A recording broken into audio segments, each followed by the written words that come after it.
So this video is in continuation with the earlier video where we were seeing the Western blotting technique. So the remaining part we will see now. Gel preparation, which involves the stacking gel and separating gel. Stacking gel mainly or mostly of 4% and separating gel if you use of 10%, then you will get most of the proteins.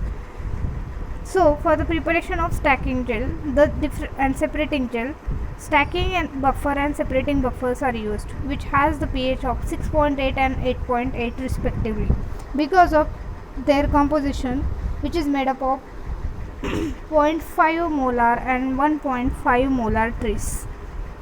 And 30% acrylamide is generally used, which is like composition of 30 gram acrylamide plus 800 gram of bisacrylamide, which you need to dissolve in 70 ml of distilled water by stirring for 1 to 2 hours and make the volume up to 100 ml. So this you need to keep in refrigerator at 4 degrees Celsius, but the care must be taken while handling acrylamide because it is a neurotoxin. So you need to wear gloves and take necessary precautions while handling acrylamide. Next is 20% APS, which should be prepared fresh and in distilled water just before the preparation of gel. Next is molecular weight markers, or which is also called as protein standards or pre-stained protein ladders. These are mainly, you can identify mainly 3 reference bands which are of high intensity, that is of 25, 50 and 75 kilodaltons. So these protein standards or ladder is supplied in a ready to use format, which eliminates the need or use and reduces to premix or adding loading dye. So you need not to add loading dye separately, it is composed of already loading dye mixed with it. So you need to load 6 microliter of marker followed by samples 50 microliter in each well. Next stage is running and transfer. So for running buffer, 5x composition, from 5x composition I have mentioned that you can make for 1x. So you need to reduce it for 5 times. And the difference between running buffer and transfer buffer is just that running buffer is one more ingredient is there in running buffer, that is STS. So other composition is same, that is tris and glycine. So you need to run with low voltage for separating the gel, that is 60 volt, and high voltage initially for stacking gel, that is 140 volt, and the gel run will be for nearly 1 hour, but you need to see the bands by visually.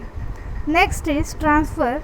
So for transfer, either at constant current or voltage, that is around 10 to 25 voltage, that will be for around 10 to 60 minutes, or it depends, suppose it depends how much time is required, it directly proportional to the thickness of the membrane.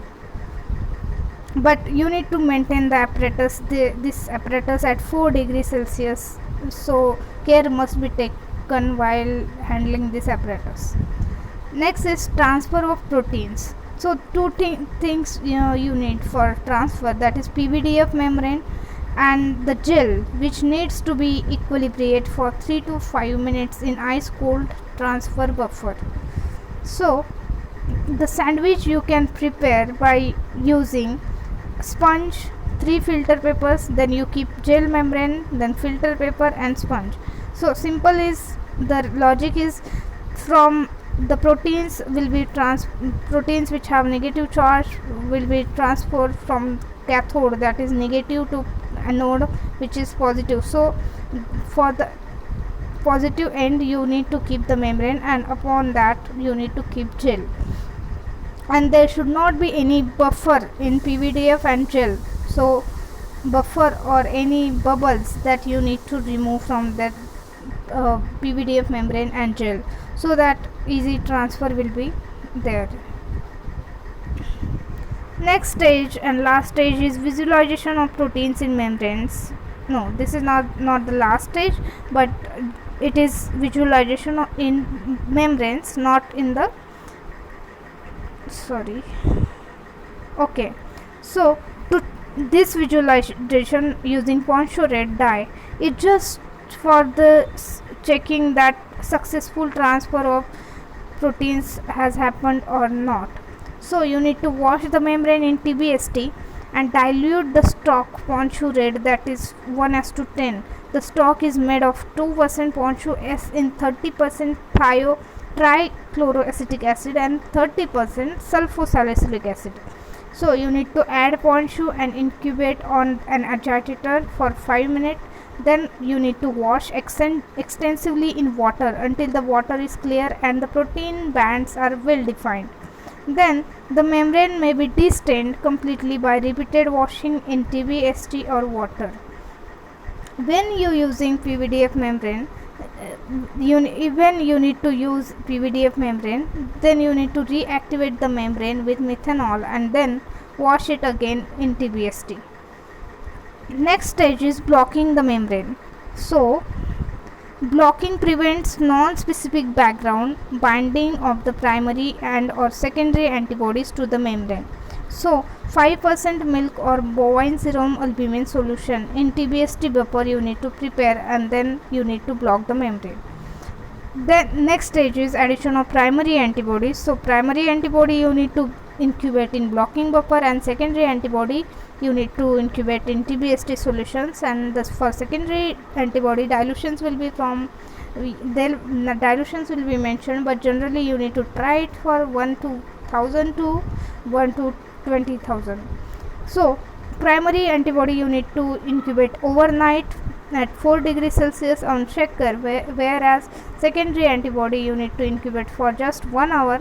And after incubating with both these antibodies, you need to wash for 5 minutes with TBST 3 times on shaker at room temperature.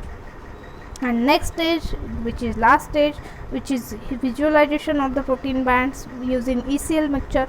So you need to cover the top and bottom with the ECL, that is ECL membrane. ECL solution will be commercially available, which is of 2 bottles will come, where you need to add 500 microliter of A and 500 microliter of B, and that mixture you need to use. But the care must be taken that you should use this or open these bottles only in the dark. And there you need to incubate the membrane for 1 to 2 minutes and visualize in dark room, and that visualize, and that membrane you can directly take it on either on X-ray film or whatever other methods you have available possible. So thank you.